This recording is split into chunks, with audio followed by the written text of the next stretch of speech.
I have heard much about your food, Mamugo said, eyeing the pots and dishes that lined Nneka's stall. They said it's the best in the village. Nneka smiled, a smile that sent a chill down Mamugo's spine. I do my best to satisfy my customers. Mamugo nodded, pretending to consider her opinions. I think I'll try some of your jollof rice, she said finally. Hey guys, welcome back to my YouTube channel. If you're just joining us, this is Folk Tales by Serafina. Kindly watch our videos to the end and share. If you haven't subscribed, kindly do so. And also turn on your notification bell icon to get notification from us when next we post. In the heart of Igbo land, nestled between rolling hills and vast forests, lay the village of Umudike. It was a place where the air was thick with scent of palm oil and roasting yams. The villagers lived simple lives, waking at dawn to tend to their farms and returning at dusk with their harvest. Life in Umudike was peaceful. That is until the arrival of Nneka, the new food seller. Nneka appeared in Umudike without warning. One morning she set up her stall at the edge of the market square, her colorful wrappers shimmering in the early sunlight. She was a striking woman with a face that was both beautiful and mysterious. Her eyes, dark and intense, held a gaze that seemed to look right through you. But it wasn't just her appearance that drew the attention. It was her food. The aroma of her dishes filled the market, drawing people to her stall like moths to a flame. Who is this woman? The villagers whispered amongst themselves. Where does she come from, and how does she make her food smell so divine? Nneka's food was unlike anything the villagers had ever tasted. Her soups were rich and flavorful, her roasted meat tender and succulent. People who had once been loyal to their other food sellers now found themselves drawn to her stall, abandoning their regular spots in favor of Nneka's offerings. But as they ate, something strange began to happen. The first to notice was Chike, a young farmer known for his sharp mind and strong body. After eating Nneka's food, he found himself feeling very lethargic. His thoughts clouded. He tried to shake it off, blaming it on the hard work he had done that day. But the feeling persisted. The next day, after another meal from Nneka's store, he found it even harder to get out of bed. By the third day, Chike could barely lift his hoe. He was not alone. One by one, the villagers began to fall ill. It started with fatigue, then headaches, and eventually a deep, unshakable sadness. The once lively village was now filled with people who moved slowly, their eyes dull and their spirits broken. The only time they seemed to come alive was when they ate Nneka's food, and even then, it was a brief reprieve. But not everyone was affected. A few, like old Mama Ugo, noticed something was wrong.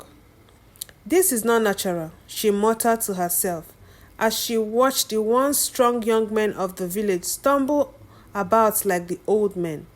There is something evil in that food. Mama Ugo was known in the village for her wisdom. She was a healer, a woman who knew the secrets of herbs and the ways of the spirit. Concerned for her people, she decided to investigate. Mama Ugo began her investigation by visiting the homes of those who had fallen ill.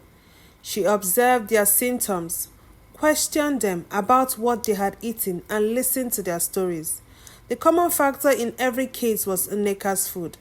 Determined to get to the bottom of it, she decided to pay a visit to Nneka's store. That afternoon, Mama Ugo made her way to the market. As she approached Nneka's store, she noticed how the other food sellers looked at Nneka, a mix of fear and resentment. Some had tried to compete with her, only to find their own customers slipping away. Others had given up entirely, their stores now abandoned. Good afternoon, Nneka. Mama Ugo greeted her with a smile that didn't reach her eyes. Good afternoon, Mama Ugo, Nneka replied, her voice smooth as silk. How can I help you today? I've heard much about your food, Mama Ugo said, eyeing the pots and dishes that lined Nneka's store. They said it's the best in the village. Nneka smiled, a smile that sent a chill down Mamugo's spine. I do my best to satisfy my customers.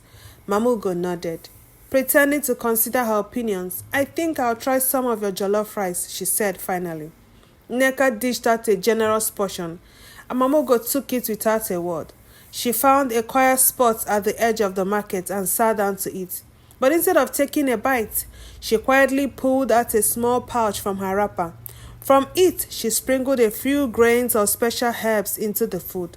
The herb, known only to the most skilled healers, had the power to reveal the presence of dark magic. The moment the herb touched the food, the rice began to hiss and sizzle. A foul-smelling smoke rose from the plate, and the vibrant red color of the jollof rice turned to a sickly green. Mamugo gasped, her suspicions confirmed. There was something evil in Nneka's food. Armed with this knowledge, Mamugo knew she had to act quickly. She couldn't let this evil continue to spread through her village.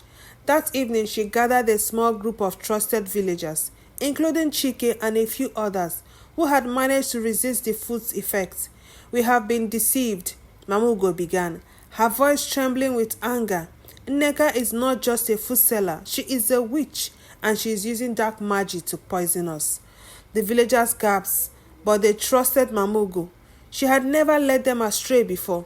We must confront her, Chike said. His fist clenched. We must stop her before it's too late. But how? One of the villagers asked. She is powerful and we are weak. Mamugo thought for a moment. We will need to be clever. We cannot confront her directly. Not yet. First, we need to weaken her hold on us. The villagers nodded in agreement. Over the next few days, they secretly spread the word about Nneka's food. Those who could resist it did so, while others sought out Mamugo's help to cleanse their bodies of the poison. Slowly, the villagers began to regain their strength. Nneka noticed the change. Her customers were fewer, and those who did come to her store seemed wary. She knew something was wrong. One evening, as the sun dipped below the horizon, Nneka decided to pay Mamugo a visit. She arrived at the old healer's hut, her face set in a mask of calm. Mamugo, Nneka greeted, her voice deceptively sweet. I hear you have been spreading rumors about me. Mamugo looked up from her work, her old eyes sharp and clear. They are not rumors if they are true. Nneka's smile faded. You are meddling in things you do not understand, old woman. You should know better than to cross someone like me. Mamugo stood up slowly, her back straight despite her age. It is you who does not understand, Nneka. The spirits of this land are watching, and they do not take kindly to those who bring harm to their people. For a moment, the two women stared at each other, the air between them crackling with tension. Then, without another word, Nneka turned and left. But Mamugo knew this was far from over. The days that followed were tense. The villagers, now aware of Nneka's true nature, avoided her store entirely. But Nneka was not one to give up easily. She began to weave her dark magic in other ways, cursing those who opposed her and causing misfortune before anyone who spoke against her. Crops began to wither, animals fell sick, and the once thriving village of Umudike was plunged into despair. The villagers turned to Mamugo, their last hope. We must defeat her, Chike urged. But how can we, when she is so powerful? Mamugo remained calm, though the weight of the villagers' troubles weighed heavily on her shoulders. We cannot defeat her with force alone. We must outsmart her. That night, Mamugo and her group of trusted villagers devised a plan. They would lure Nneka into a trap, one that would expose her true form and strip her of her powers. The next morning, Chike went to Nneka's store, pretending to be weak and desperate. Please, Nneka, he begged, I need your food. I have been so sick and nothing else can cure me. Nneka eyed him suspiciously, but eventually she relented. She handed him a bowl of her stew, her eyes gleaming with malice. "This will make you feel better," she said, her voice dripping with false kindness. Chike took the bowl and, as he turned to leave, he stumbled, spilling the contents onto the ground. Immediately the earth beneath the stew began to sizzle. The grass turned black and withering away. The villagers who had been watching from a distance gasped in horror. But before Nneka could react, Mamugo stepped forward, holding up a charm made from sacred herbs and stones. "You have been exposed, Nneka," Mamugo declared. "Your evil magic will no longer harm us." Nneka's eyes blazed with fury. "You think you can defeat me, old woman? You are nothing." But as she spoke, the charm in Mamugo's hand began to glow, emitting a bright light that enveloped Nneka. She screamed, trying to shield herself, but it was too late. The light grew brighter, and as it did, Nneka's form began to change. Her beautiful face twisted into something monstrous, her true nature revealed for all to see. The villagers watched in awe as Nneka's power stripped away, her magic dissolving into nothingness. When the light finally faded, Nneka lay on the ground, powerless and defeated. With Nneka's defeat, the village of Umudike slowly began to heal. The crops grew lush and green once more, and the animals regained their health. The villagers, free from Nneka's curse, returned to their daily lives with renewed vigor. Mamugo became a hero in the village, her wisdom and bravery celebrated by all. But she remained humble, knowing that the battle had been won not by her alone, but by the strength and unity of the people. As for Nneka, she was banished from Umudike, her powers forever broken. She wandered the land, a shadow of her former self, never to harm another soul again.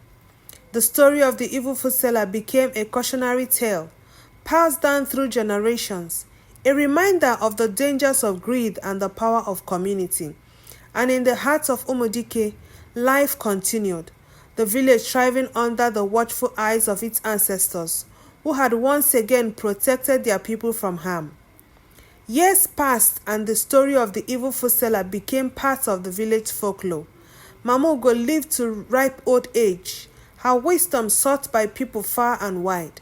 She continued to teach the younger generation the ways of healing and the importance of living in harmony with the spirits of the land. The village of Umudike flourished, its people forever grateful for the courage of Mamugo and the lessons they had learned. And though Nneka was gone, the memory of her evil deeds served as a constant reminder to the villagers to remain vigilant, to always look out beyond appearances, and to trust in the power of their community. And so the legacy of Mamugo lived on, her name remembered in songs and stories, a symbol of the strength and resilience of the people of Umudike. I hope you enjoyed this video. Please comment below, like and share, and also don't forget to subscribe. See you on our next video. Bye.